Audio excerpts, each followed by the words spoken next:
get to sit back and relax and enjoy your fire that you just built. And you feel the heat, and it's beautiful, and you feel so proud that you made fire.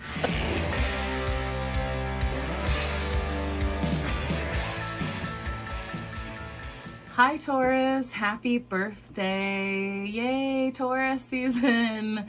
I don't know about you, but I was really looking forward to your season. I hope that you are enjoying your illustrious self. Make sure that you are taking the opportunity to rest and relax and just enjoy your life. Happy birthday, Taurus. We love and appreciate you. So let's see what your season has in store for you. Remember, you can watch the tarot scopes for your sun, moon, rising, and Venus sign to get a full picture. These are general readings, so if something doesn't land with you, just go watch another sign. You go find your messages elsewhere. I'm here for you either way. So today, as I've been using recently, is the Modern Witch Tarot by Lisa Sterl. And then we'll be pulling a Shaman's Dream Oracle card by Alberto Villoldo and Colette Baron Reed. All right. Thank you so much for your continued support and patience as I get these out. We did get COVID, so I'm still recovering from that. We had a really good run. Make sure you go watch the Hierophant card reading for all signs. That is the general energy Taurus season reading. I don't know what's been going on with you, Taurus, but I feel like for last season, I was stumbling over my words during your reading, and now I find myself almost stuttering. So I'm very interested to see what that means.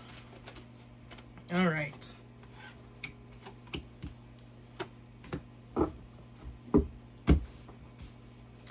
Okay, so the first card is the general energy that this season is bringing for you, whether that be a lesson or a healing, a message, what have you. We'll dive into it and then we'll kind of see.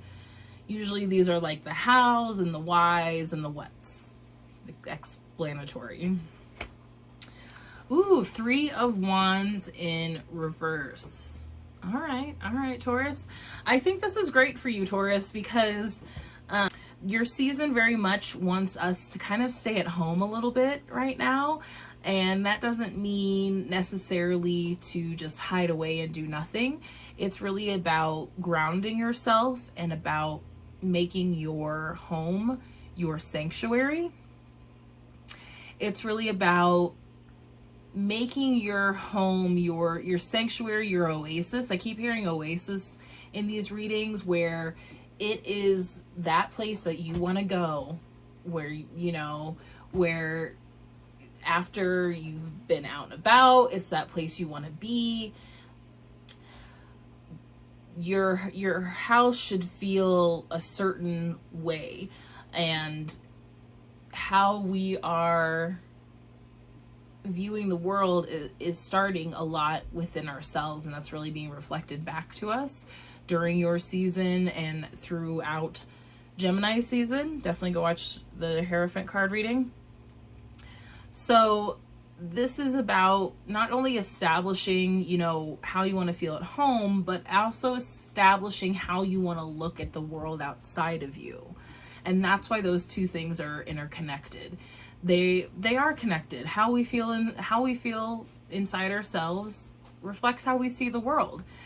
And so it really feels like they're trying to help you align that, because this is also, the 3 of Wands in reverse also represents can reference the 2 of Wands, and the 2 of Wands is about that planning stage and looking out from a safe place before you launch the mission or the adventure or the plan. Okay. Why? I heard why. Why is this happening? King of Wands. King of Wands. Well, it's really happening to help you establish a deeper sense of yourself, and it's like I felt a deeper and elevated sense of yourself at the same time. It's this like expansion feeling. You're getting a lot of fire energy here, and so there's this very expansive feeling about it. You know, fire needs a lot of room and they needs a lot of oxygen to grow. And so, as you know, that can be scary and destructive. This is a like needing to burn brightly too, needing things to burn, needing things to be ignited within you so that you feel like your world is ignited. This is very much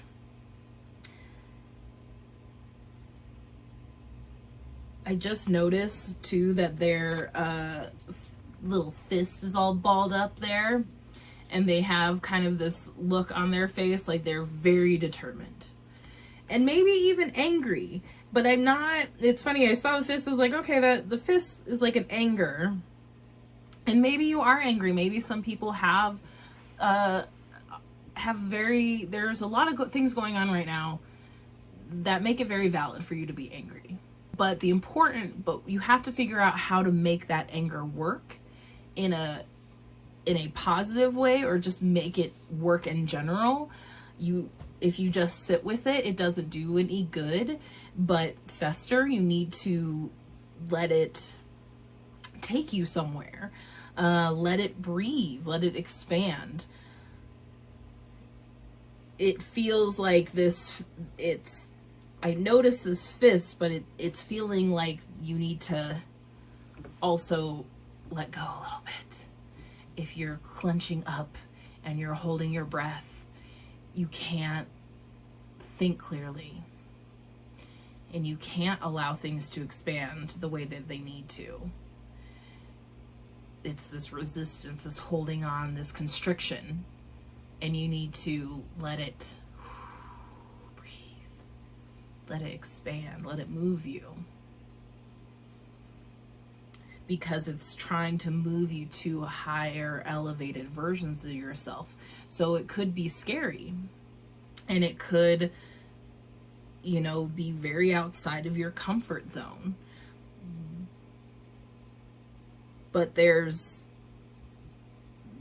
a need to lean into this kind of unknown in order to evolve the way that you want to evolve. It's not even about the way that you need to. It's how you want to. It's how you want to evolve. It's how you want to grow. It's how you want to be a more embodied, expansive version of yourself. How? I heard how. How are we going to do this? How are you going to do this, Taurus? 8 of Pentacles. Come on. 8 of Pentacles. Self-mastery. That's what I was just talking about, how you want to be this. It's that you want this. It's that you've been working on it. It's that you've been actively working on your growth, been actively working on your education, your emotional growth, your intelligent growth, your physical growth.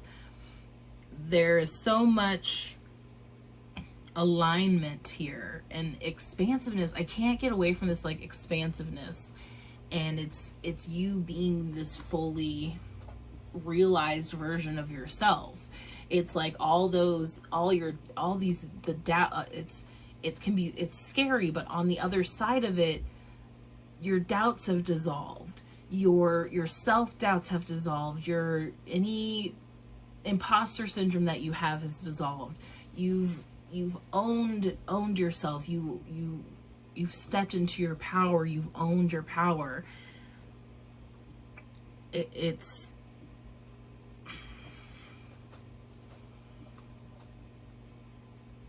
like I heard rolling out. You just need to let it like roll out of you. Just let it do its thing, you know.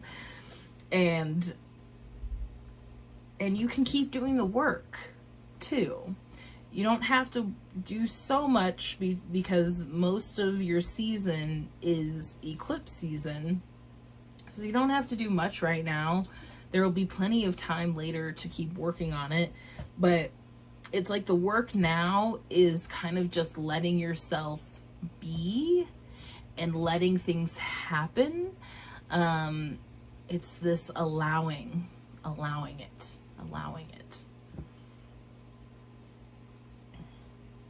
There's a lot of yellows going on. All of our characters here have red, some sort of red on. So if maybe you're feeling a little extra fire, it might be time to like get out that red clothing, paint your nails red. I don't have a lot of red clothing. I usually like to paint my nails red when I'm feeling saucy. Get the red lipstick out. Ooh, yes. Get the red lipstick out. Doing things that are grounding you and igniting you at the same time.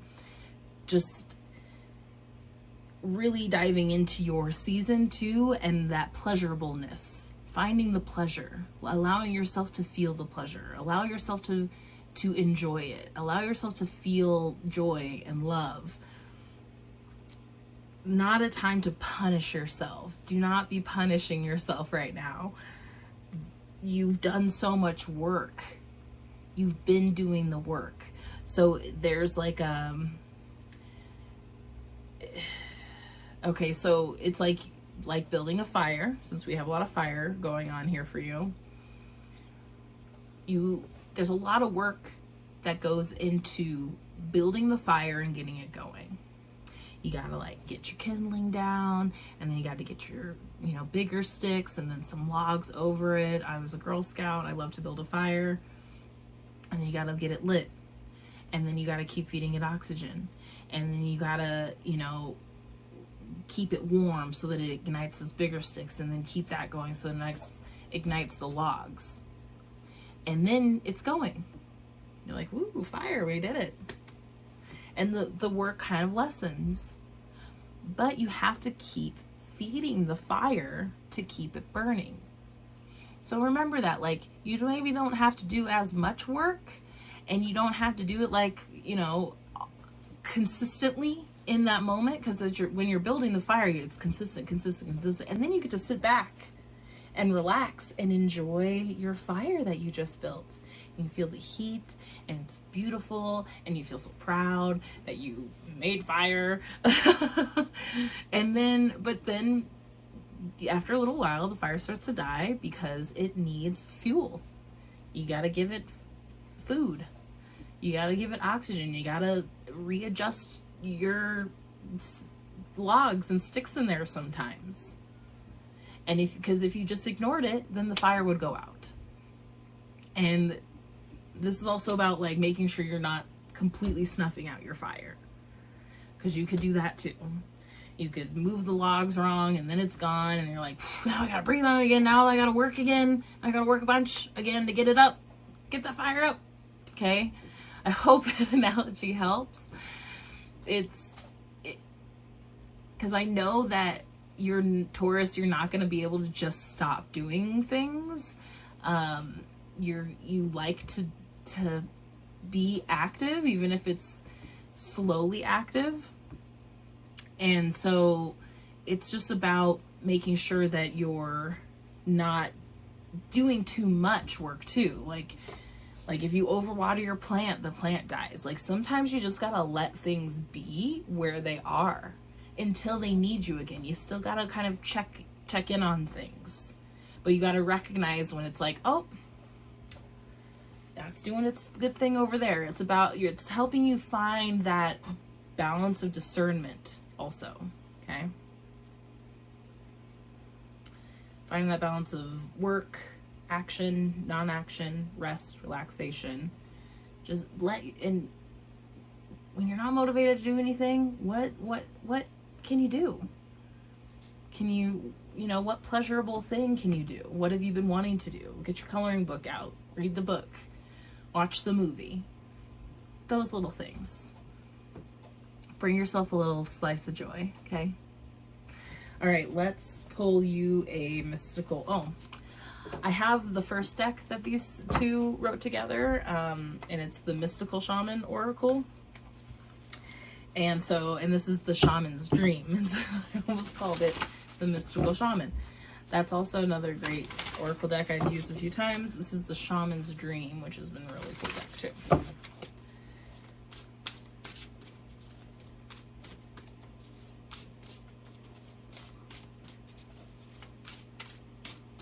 I want to cut the deck. Cut it out. 90s kid. Ooh, 22, the Fool's Embrace. Oh my gosh. I haven't been using these cards very much. But I have actually pulled the Fool's Embrace twice for myself. Transmuting Pain. The Fool's Embrace is a really cool card. Number 22.